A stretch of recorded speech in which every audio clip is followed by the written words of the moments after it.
La balanza de pagos es una herramienta importante para analizar las transacciones económicas y financieras de un país con el resto del mundo. Las consideraciones más relevantes se ven reflejadas en primer lugar, tenemos el equilibrio económico. La balanza de pagos refleja el equilibrio económico de un país en sus transacciones internacionales. Si la balanza de pagos se mantiene en equilibrio, significa que los ingresos por exportaciones de bienes y servicios son suficientes para cubrir los pagos por importaciones y otros compromisos externos. Un desequilibrio en la balanza de pagos puede indicar déficit o superávit en las cuentas específicas, lo que puede tener implicaciones para la economía nacional. En segundo lugar, tenemos la balanza comercial. La balanza comercial que registra las transacciones de bienes es una parte clave en la balanza de pagos.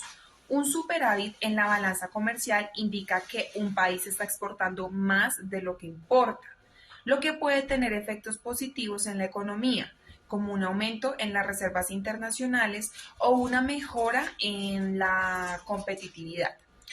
Por otro lado, un déficit en la balanza comercial implica que un país está importando más de lo que exporta, lo que puede generar una presión sobre la economía y las reservas internacionales. En tercer lugar, tenemos la balanza de servicios. La balanza de servicios registra las transacciones relacionadas con servicios como turismo, transporte, servicios financieros y seguros. Un superávit en la balanza de servicios indica que un país está generando ingresos netos a través de la provisión de servicios a otros países, lo que puede tener un impacto positivo en la generación de empleo. Por el contrario, un déficit en la balanza de servicios puede indicar una dependencia excesiva de servicios importados o falta de competitividad en ciertas áreas. En tercer lugar, tenemos la cuenta de capital. La cuenta de capital registra las transacciones relacionadas con inversiones de capital, transferencias de capital y cambio en las reservas internacionales.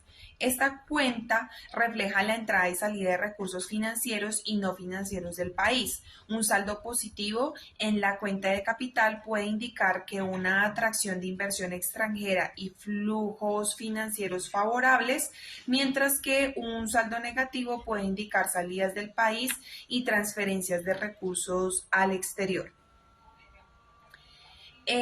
Las implicaciones para la economía nacional. Los resultados de la balanza de pagos tienen implicaciones económicas significativas.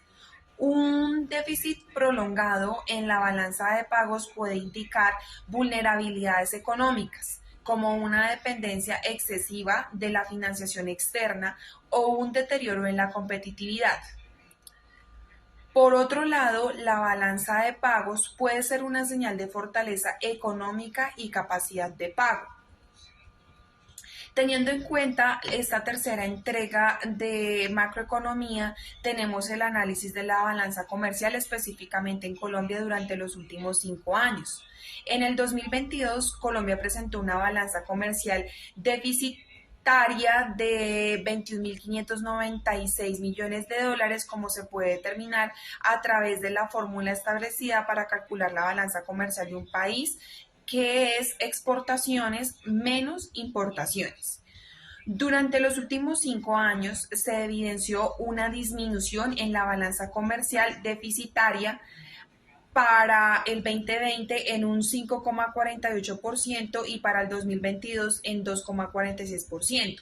No obstante, es posible reconocer que la balanza comercial negativa del país se acentuó para el 2021, donde presentó un crecimiento del 67,35%. Lo anterior evidencia que son mayores las compras que las ventas del país, lo que conlleva a que la diferencia entre estas tenga que ser financiada mediante mecanismos de endeudamiento, lo que incide directamente en la situación económica del país.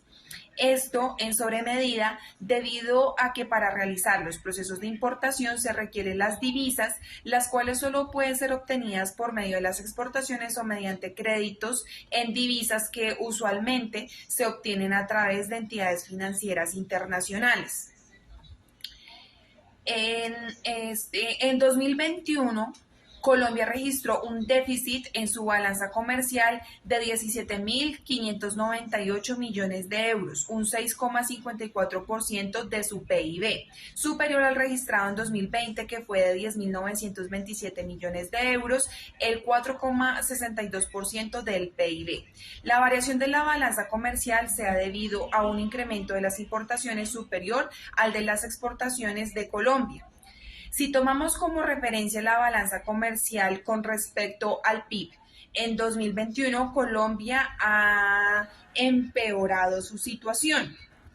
Se ha movido del puesto 88 que ocupaba en 2020 hasta situarse en la posición 97 de dicho ranking. Así pues, tiene un saldo de la balanza comercial medio si lo comparamos con el del resto de los países. Si miramos la evolución del saldo de la balanza comercial en Colombia en los últimos años, el déficit se ha incrementado respecto al 2020, como lo hemos visto, al igual que ocurre respecto al 2011, en el que el superávit fue de 1.927 millones de euros, que suponía un 0,8% de su PIB.